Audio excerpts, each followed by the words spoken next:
Okay, so if you're anything like me, you haven't played any permadeath mode on No Man's Sky, and so Expedition 7, the Leviathan expedition, is going to be really difficult.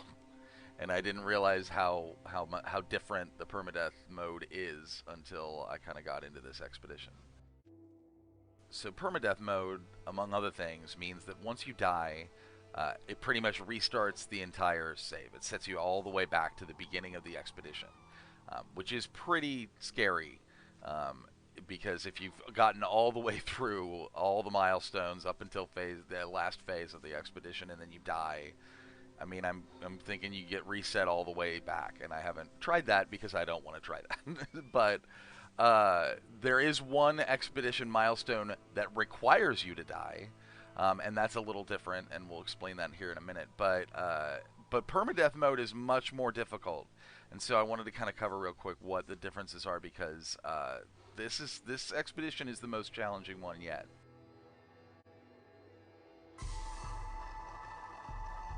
So that's the milestone for dying, is the iterate repeat. And what that milestone does is it gives you hermetic seal plans, which are required to launch your ship once you find it. You can't get, I mean, I'm guessing maybe if you got lucky and found a place that you could get them before you died, you would be able to unlock this recipe somehow, but really the best way to do it is to die, and then it unlocks the recipe for you to be able to make the hermetic seal, which again is required to launch your ship at all. So even if you find your ship and get through a bunch of the milestones, you need to die in order to get this. So again, I'm guessing it's possible to get it without dying, but since it's a milestone for the expedition, you might as well just load in, kind of get familiarize yourself with the area, die, and then start over, but with this milestone. So then that way you can get to your ship and actually launch your ship and start the expedition.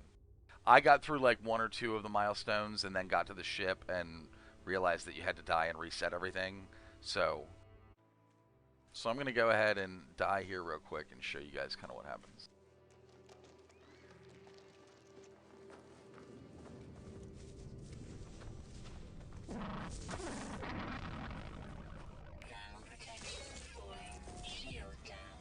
Damn, he two-shot me. So that's my third death, and this is the screen that you get when you die.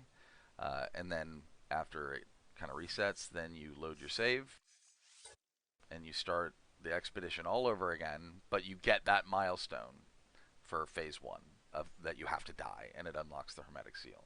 So even recipes that you unlock get reset. Everything gets reset when you die.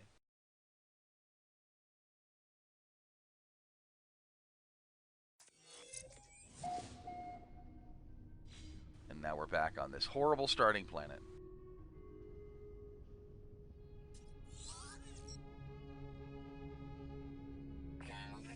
And see, now we get the milestone right away because we just died.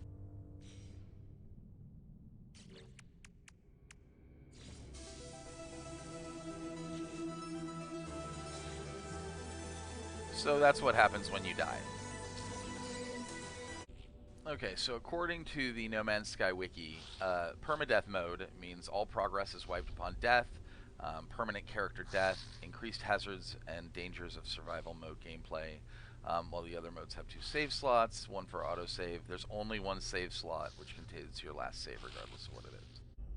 So in addition to having only one save and only one life, says fauna and sentinels are more aggressive. Death is permanent. Starship destruction is permanent. There are increased costs, which I'll show in a second. Decreased resources, and your inventory space is limited. So to that end, I'm here at a trader at one of the space stations. I'm looking at starship upgrades, and if you'll see, they're really expensive. I went to go get a hyperdrive module, and I'm like, why are they so expensive? Because I didn't realize the prices were increased so significantly in permadeath mode. So you're looking at like almost 2,000 nanites just for a B class upgrade to anything. And then the S classes are 5,700 nanites. Like, that's insane. So the prices of goods at merchants and things like that, like regular materials and stuff, are also, I think they're increased. I couldn't really tell too much. But you do get less resources from harvesting. And then also, another thing to note, the inventory space is much more limited. So each stack in your general inventory gets up to about 250 for each resource. And in your cargo storage, it goes up to 500, and that's it. So you can't carry nearly as much stuff. And inventory management is really a big issue. And with this expedition, you start with almost no space in your exosuit. And they give you upgrades as you do some of the expedition milestones, free inventory upgrades and stuff like that. But inventory management is going to become an issue in this permadeath mode in this expedition because space is so much more limited. So in addition to increased nanite cost of upgrades for your ships and stuff, researching the ship upgrades is also difficult, or more expensive. And then you'll see some of these, it says blueprint memory lost. So I'm guessing you just don't get those. You can't research these normally in a permadeath mode. I'm assuming all of these features are permadeath and don't relate to the expedition, just permadeath mode in general. But then if you go to the construction research, like, look at the salvage data costs. 30 for just the cylindrical room. So being an expedition, obviously, as you go through the milestones, it'll give you a bunch of these recipes, which in most expeditions is not really a big deal. But in this one, I mean, digging up stuff and getting all this salvage data to just unlock simple things is going to be much more difficult and time-consuming. So getting through the expedition milestones in order to unlock those is going to be key, because this is crazy. So in addition to all these other things, I just wanted to point out one real quick thing that is expedition specific and not part of the permadeath mode. And that is these optional milestones. So iteration 1, instead of, this one's called a little different. So these milestones right here, cycle observed, these are community milestones. So this is the first expedition that's had community milestones. So if you highlighted one of these and you go to the log, it says assist Polo in researching loop 1. And so what this is universal memory restoration is at 4%.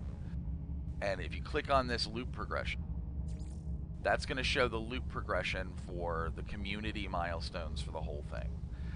So what you're going to do is you're going to go to Polo and give him Liquid Sun, Ancestral Memories, and Somnal Dust.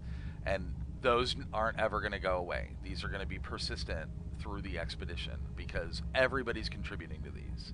And so as everybody unlocks these, as everybody contributes to these and we unlock different tiers, you're going to see that these give you, for example, all the memory fragments that you get in this expedition are now B class instead of C class. And then here they're A class. So everybody's going to contribute to these in theory, and we want to, but it gives us something to do continually rather than, if we want to keep doing those things to kind of contribute rather than going through all the different milestones and stuff like that. But I wanted to point that out because that was a little confusing in the beginning. Also, these are optional. So you can still get, so like for example, I've completed phase 1, and I was able to get this iteration 1 milestone, all those plans and stuff like that, even though I didn't complete this. So I just needed these 7 instead of this one. But when I get this one, once everybody's contributed and we get to through phase 1, then we'll get added benefits. So I just wanted to point that out because that's a little different. That's a new kind of thing. Overall, this is much more challenging, and this expedition is different, and I like that because they've mixed it up a little bit and they've changed it, but it's really hard, and it's really frustrating when you get through a couple of the full phases or iterations of this expedition, and then you die and have to start all over again. So play it a little safe, be extra careful, everything's more expensive, Everything's more difficult, but it's a neat challenge, and I'm up for it. I'm only through phase 1 and 2, so I'm excited to see how the rest of it goes. So good luck. Okay, and one final note, real quick. I wanted to point out that for those of us that completed Expedition 1, uh, an easy way to make this Expedition 7, a little easier, is to go when you're in the anomaly, to go to the Quicksilver vendor, collect expedition rewards, and you can come in here and uh, get the golden vector ship from Expedition 1. And that's that S-class fighter that's just amazing. And that'll help. I mean, the ship that you start with, the solar ship, and the ship that you start with is fine. But if you want to have a little bit of an extra leg up in this very difficult expedition, and you've completed Expedition 1, come to the Quicksilver vendor, claim the Golden Vector, and now you'll at least have a decent ship. And it's not cheating because I earned this. So, anyway, that'll help make things a little easier for you, hopefully.